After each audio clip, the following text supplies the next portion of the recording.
I still remember the exact moment I realized my parents had betrayed me. I am Aria, a 29-year-old software engineer from Boston, and my twin sister Jessica always was the favorite. When my fiancée Melissa and I got engaged, I was excited to use the wedding fund my parents had promised me. Then, I discovered they had spent it all on Jessica and her new husband Daniel for their extravagant wedding. I cut all contact with my family after that devastating betrayal. Now, 2 years later, they are suddenly back, desperately needing my help. Before I dive into how my parents betrayed me and why they are now desperately knocking on my door, let me know where you are watching from, and hit that subscribe button if you have ever had family let you down. Growing up as a twin was never easy, especially when your sister seems to effortlessly capture everyone's attention and affection. Jessica and I may have shared the same birthday, but we could not have been more different. While she was outgoing, social, and the life of every family gathering, I preferred quieter pursuits like reading and computer programming. From an early age, it became clear that Jessica had a special place in our parents' hearts. Thomas and Eleanor, our parents, would beam with pride at her dance recitals and cheer competitions, while my academic achievements often received just a nod and a distracted, "That is nice, Aria." I remember when we were 10, and I won the state mathematics competition. My parents attended, but they spent most of the event talking about how Jessica was selected for the lead role in her school play that same weekend. They even left my award ceremony early to take her shopping for her costume. These small moments of preferential treatment accumulated over the years, creating an unspoken hierarchy in our family. Despite these differences in treatment, I always believed that when it truly mattered, my parents would be fair. This belief was reinforced by how they handled our finances growing up.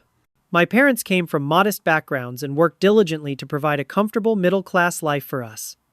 They were meticulous about savings and often lectured us about financial responsibility.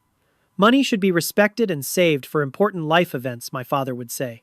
When our grandparents passed away, they left a substantial sum that our parents divided into 2 equal parts: college funds and future wedding funds, for both of us. This was made explicitly clear during a family dinner when I was 18 and heading to college. "Each of you will have $30,000 set aside for your wedding day," my mother announced proudly. "We want to give you both the same wonderful start to your married lives." That promise meant everything to me. It represented not just financial support, but a tangible commitment that I mattered just as much as Jessica. Throughout college and into my professional life, I trusted that this commitment would be honored. I worked hard, graduated with honors in computer science, and secured a good position at a tech company in Boston. I was building my own life separate from the shadow of my twin, and felt proud of my independence. Then Melissa entered my life 3 years ago. We met during a company project where her analytical skills and quick wit immediately caught my attention.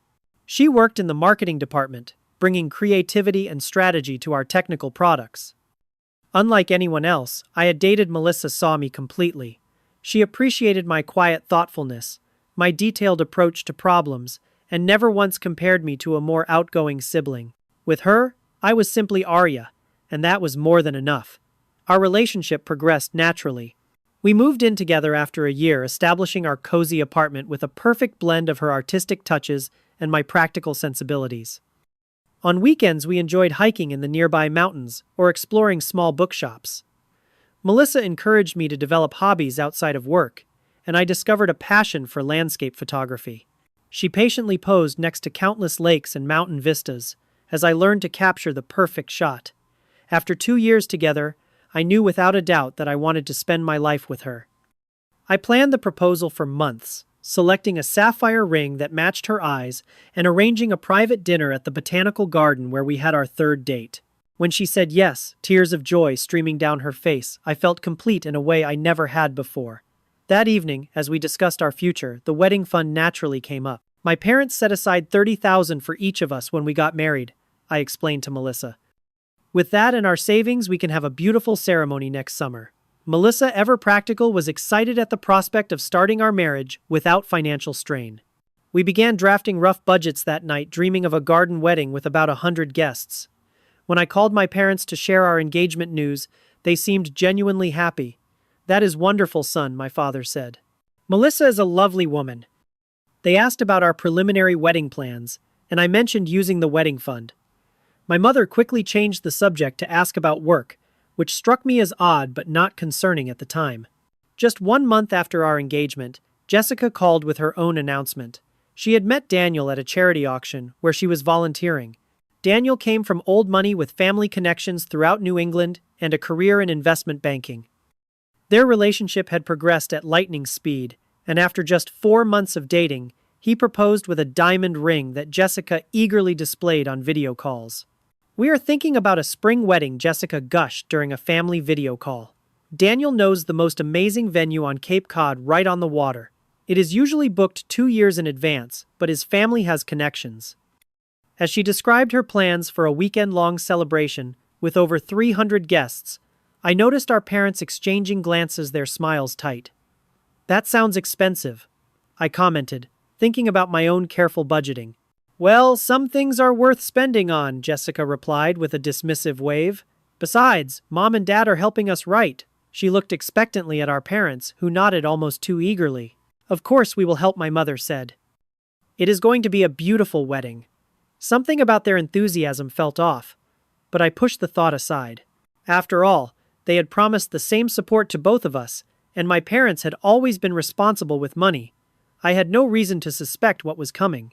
The first hint that something was wrong came during a Sunday dinner at my parents' house. My mother could barely contain her excitement about Jessica's wedding plans, showing us photographs of venues, flowers, and table settings that had been reserved. "The deposit for the venue alone was $12,000, she mentioned, then quickly looked uncomfortable. "That is a lot," Melissa said carefully. "Will they get any of that back if plans change?" My mother shook her head. "Oh, it is non-refundable, but it will be worth it. The place is absolutely stunning." I noticed my father had grown unusually quiet. "Everything okay, Dad?" I asked. "Just a bit concerned about all these expenses," he muttered, avoiding my eyes. "Weddings these days cost a fortune." On the drive home, Melissa squeezed my hand. "Something feels off about your parents and this wedding fund situation," she said. "Have you asked them directly about your portion recently?" I had not trusting that the money would be there as promised, but her concern planted a seed of worry. Over the next few weeks, I noticed more troubling signs. My parents constantly talked about their contributions to Jessica's wedding when we spoke on the phone. They mentioned paying for upgraded linens, a premium open bar, and even flying in a photographer from New York. When I casually brought up meeting to discuss transferring my wedding fund, they became evasive. "Let us get through Jessica's wedding first," my mother said. "Then we can talk about yours." "But we need to finalize our venue soon," I explained. "Many places require deposits months in advance." "Just be patient, Aria," my father said, with uncharacteristic irritation. "We have a lot on our plate right now." The uneasiness grew until I finally insisted on a formal meeting about the wedding fund. Melissa offered to come with me for support, but I thought it might be easier to have a frank family discussion alone. That decision is one I will always regret. When I arrived at their house, my parents were sitting stiffly in the living room. No coffee had been prepared, no snacks set out. Unlike their usual hospitable nature, my father cleared his throat several times before speaking. "Son, we need to discuss your wedding plans," he began, his voice unnaturally formal. "That is why I am here," I replied. "Melissa and I found a perfect venue, but we need to put down a deposit by next week. I thought we could transfer the wedding fund to my account today." My mother twisted her wedding ring nervously. "There have been some complications." "What kind of complications?" I asked, a sinking feeling in my stomach. My father took a deep breath. "Jessica's wedding expenses have been more than anticipated. The venue required full payment up front, and then there were the deposits for the caterers, the band, the florist." "What are you saying?" I interrupted, though I already knew. "We had to use some of your wedding fund," my mother blurted out. "Just temporarily, we thought. But then more expenses came up." How much? I asked, my voice barely audible. They exchanged glances. "Most of it," my father admitted. "About 25,000. The room seemed to tilt around me. "You spent almost all of my wedding fund on Jessica's wedding. After explicitly promising it to me, Jessica needed it more," my mother explained, as if that justified everything. "Her wedding is happening in just 2 months. Daniel's family expects a certain standard, and we could not let her look." She trailed off. "Look what I demanded." "Poor." like her parents could not afford to compete with his family's wealth. "You do not understand the pressure," my father said defensively. "And besides, you and Melissa have good jobs. You can save up for your wedding. Jessica and Daniel are still establishing themselves." I laughed bitterly at that. "Daniel makes more in a month than I do in half a year. And Jessica works at that boutique because she enjoys it, not because she needs the money. We will replace it," my mother promised weakly. "Just not right away," when I asked. "After Jessica's honeymoon to the Maldives that you are probably also paying for." Their silence confirmed my suspicion. "Did Jessica know you were using my money?" I asked. More uncomfortable silence. "She did not she? And she was fine with it. She said you would understand," my mother finally admitted. "Family helps family." I stood up, shaking with anger and betrayal. "I need to leave before I say something I will regret. But understand this. What you have done is not just about money. It is about showing me yet again that Jessica matters more." I walked out, called Melissa immediately, and broke down in tears when I told her what happened. Her outrage matched my own. "That is theft," she said firmly. "They had no right." When I confronted Jessica later that day, her response was even more crushing. "Do not be so dramatic, Aria," she said with an eye roll I could practically hear through the phone. "Your wedding will be small anyway. Mine is a once-in-a-lifetime event with hundreds of people. It makes sense that it costs more. It is not about the size," I argued. "It is about the promise they made to both of us." "Well, maybe if you had gotten engaged sooner you would have had your wedding first," she replied dismissively. "Look, the invitations are already sent, deposits paid. What do you expect me to do about it now?" The final breaking point came at Jessica's wedding 6 weeks later. Melissa thought we should skip it entirely, but I foolishly believed attending would somehow preserve family peace. The ceremony and reception were ostentatious displays of wealth, from the crystal chandeliers hanging from the tent ceiling to the ice sculpture of Jessica and Daniel's initials. Throughout the evening I could not help calculating the cost of everything I saw. The rare orchids centerpieces, the premium scotch at the open bar, the live band that was followed by a DJ for late-night dancing, the custom-designed wedding cake. This was my $30,000 on display, funding Jessica's perfect day, while Melissa and I would now struggle to afford even a modest celebration. During the reception, I overheard my mother talking to a relative. "We spared no expense," she said proudly. "Jessica deserves the absolute best, and we were determined to give it to her." The worst moment came during the speeches. Jessica, glowing in her designer gown, raised a champagne flute and thanked our parents publicly. "Mom and Dad, you have sacrificed so much to make this day everything I dreamed of. I know how hard you worked and saved to create this magical wedding." She wiped away a theatrical tear. "Your generosity means the world to us." The guests applauded while I sat frozen, Melissa's hand tight in mine. The audacity of thanking them for their sacrifice, when what they sacrificed was my future, not theirs, was too much to bear. We left before the cake cutting, and in the car I made my decision. "I cannot do this anymore," I told Melissa. "I need to step away from them until they understand what they have done." She nodded understanding immediately. "Whatever you decide, I am with you." That night, Melissa and I had a long emotional conversation about family loyalty versus self-respect. She shared stories of friends who had maintained relationships with toxic family members out of obligation, only to suffer recurring heartbreak. "Sometimes the kindest thing you can do for yourself is to create distance," she said. "It does not have to be forever, but it needs to last until they understand and respect your boundaries." The next morning I called my parents. My father answered, already defensive. "If this is about the wedding fund again, we told you we will replace it eventually. This is about trust," I replied calmly, "and respect. I have thought about this carefully, and I need to take a step back from our relationship for a while." "What does that mean?" he asked. "It means I will not be coming to family events. No calls, no visits, no holidays. Not until you truly understand what you have done, and offer a genuine apology not just to me but to Melissa as well. You disrespected both of us." My mother got on the phone, her voice shrill. "You would abandon your family over money. That is so selfish, Aria." "This has never been just about money," I explained. "It is about years of favoritism, culminating in a betrayal that affects one of the most important days of my life. When you are ready to acknowledge that we can talk." Their reaction only confirmed I was making the right choice. Instead of understanding, they became defensive, accusing me of overreacting and being jealous of Jessica. There was no recognition of the pain they had caused or the trust they had broken.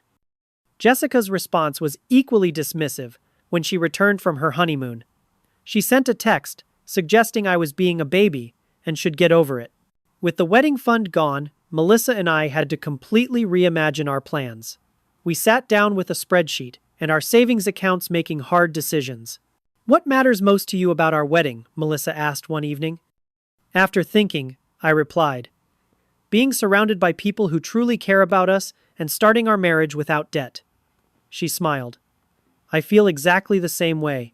We decided to postpone our wedding by 8 months to allow more time to save. We scaled back our guest list, significantly focusing on close friends and Melissa's supportive family. Her parents, Gerald and Patricia, were outraged on our behalf when they learned what had happened and offered to help financially. "We appreciate the offer more than we can say," I told them, "but this is something we need to do ourselves." They respected our decision, but insisted on hosting the rehearsal dinner as their contribution. Their support meant everything to us, showing how family should behave. The months of estrangement were difficult, especially during holidays and family events. That first Thanksgiving without my parents and sister felt strange, but Melissa's family welcomed me warmly.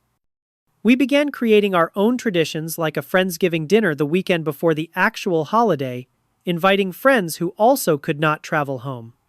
Christmas was harder. Despite everything, I found myself missing our family traditions. I almost called my parents, but then received a holiday card from them with a family photo featuring Jessica and Daniel prominently, with a handwritten note saying, "We hope you will rejoin the family soon." There was no acknowledgement of wrongdoing, just an expectation that I would eventually fall back in line. I put the card away and focused instead on celebrating with Melissa. Extended family members tried to mediate.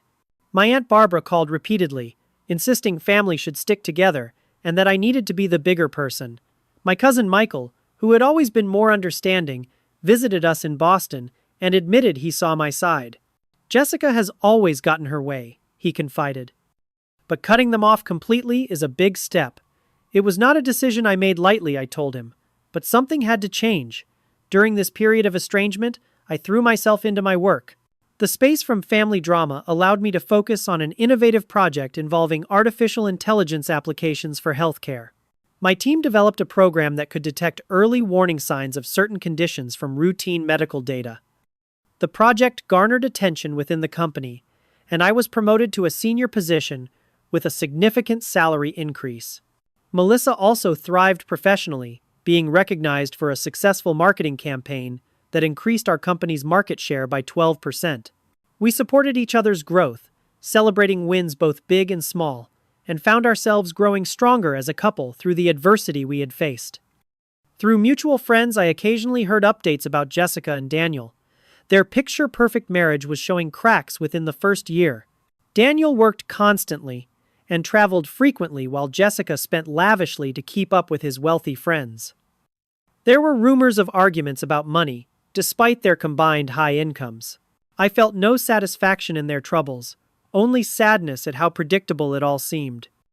As our rescheduled wedding date approached, Melissa and I found a charming historic library that offered wedding packages at a reasonable cost.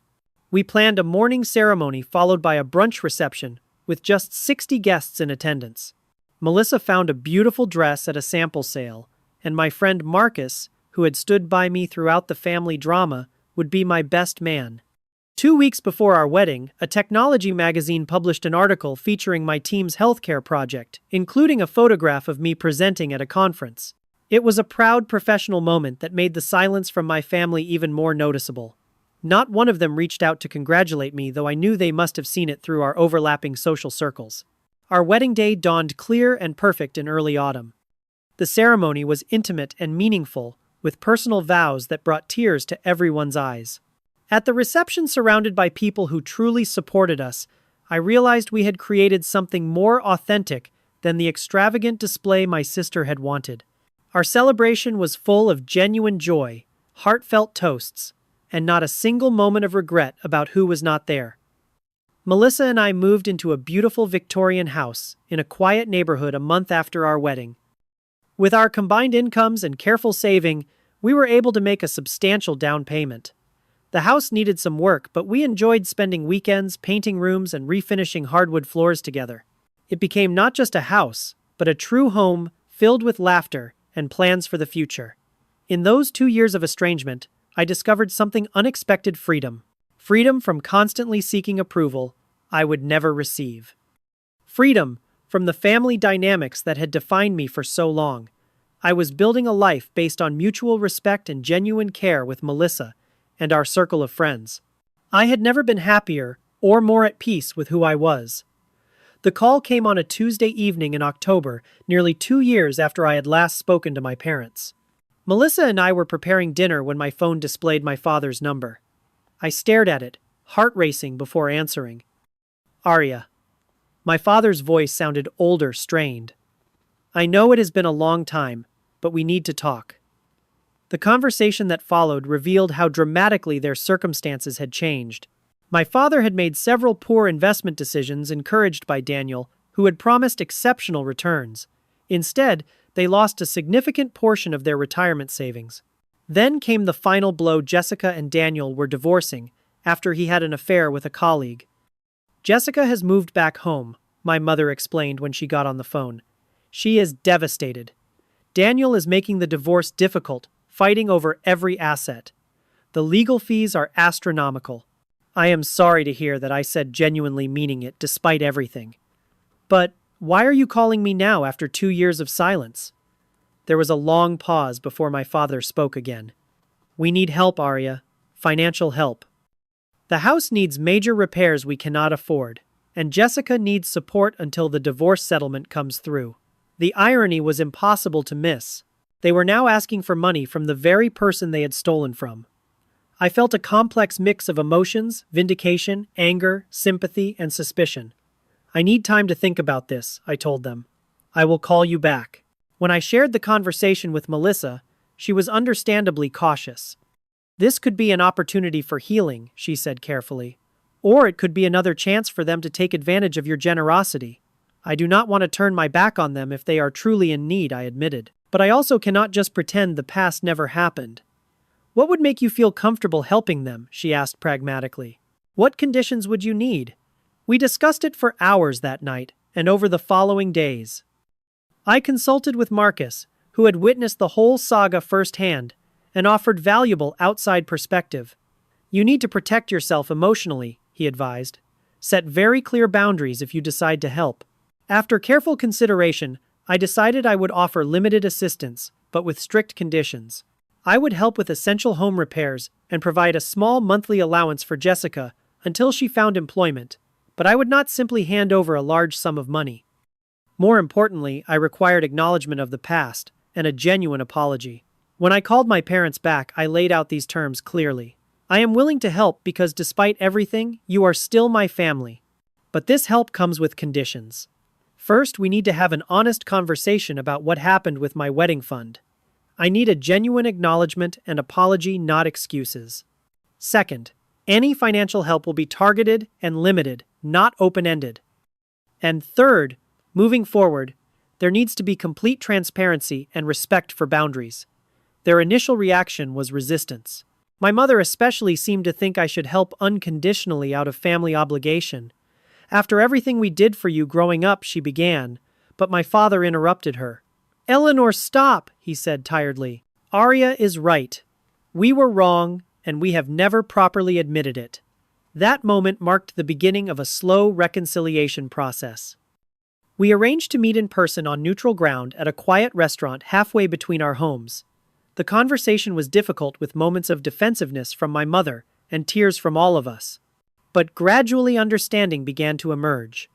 We always found it easier to give Jessica what she wanted, my father admitted.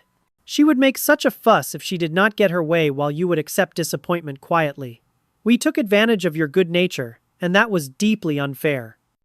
My mother nodded slowly. I think we convinced ourselves that because you were successful and responsible, you needed less from us. That was wrong. We should have honored our promise to you. Jessica was the biggest surprise. When she joined us for a later meeting, she had changed significantly from the entitled person I remembered. The divorce had been a harsh wake-up call about the people she had surrounded herself with. "I was horrible to you," she said, eyes downcast. "I knew they were using your money, and I justified it because I wanted the perfect wedding to impress Daniel's family. Look how that turned out." She attempted a sad smile. "Your small, meaningful wedding probably created a stronger foundation than my expensive spectacle ever did." Over the following months, I helped coordinate and pay for the essential repairs their house needed. A new roof plumbing fixes and heating system updates. I set up a modest monthly transfer to help with Jessica's basic expenses while she looked for work with a clear end date of 6 months. I was firm about these boundaries, which was new territory for me with my family. The most meaningful change was not financial but relational. For perhaps the first time, my parents began to see me as an individual, with valid feelings and boundaries, not just as Jessica's more compliant twin. Our conversations became more authentic, with less performance and more honesty. Jessica eventually found a job teaching art at a community center, something she truly enjoyed, but had never considered before. She apologized to Melissa directly and made genuine efforts to get to know my wife as a person. When Jessica finally received her divorce settlement, she insisted on repaying me the money she had borrowed, which I had not expected. Looking back on this journey now, I realized that the wedding fund betrayal painful, as it was ultimately led to a healthier family dynamic than we had ever had before. It forced issues into the open that had simmered beneath the surface for decades. It allowed me to find my voice and set boundaries that should have existed long ago. I learned that forgiveness does not mean forgetting or allowing yourself to be mistreated again. It means creating space for a new relationship with clearer expectations and mutual respect. I forgave my parents and Jessica, not for their sake, but for my own peace of mind, and only after they had demonstrated real understanding and change. The experience also deepened my appreciation for the family. Melissa and I were building together, founded on equality, respect, and genuine support. We now have a beautiful 1-year-old daughter, and I am determined that she will grow up knowing her worth is never comparative, never conditional. What has your experience taught you about family boundaries? Have you ever had to cut contact with relatives who betrayed your trust? How did you handle rebuilding that relationship if you chose to? Leave your thoughts in the comments below. And if this story resonated with you, please like, subscribe, and share with someone who might need to hear it. Thank you for listening to my story, and remember that sometimes the hardest boundaries to set are the ones that ultimately bring the most healing.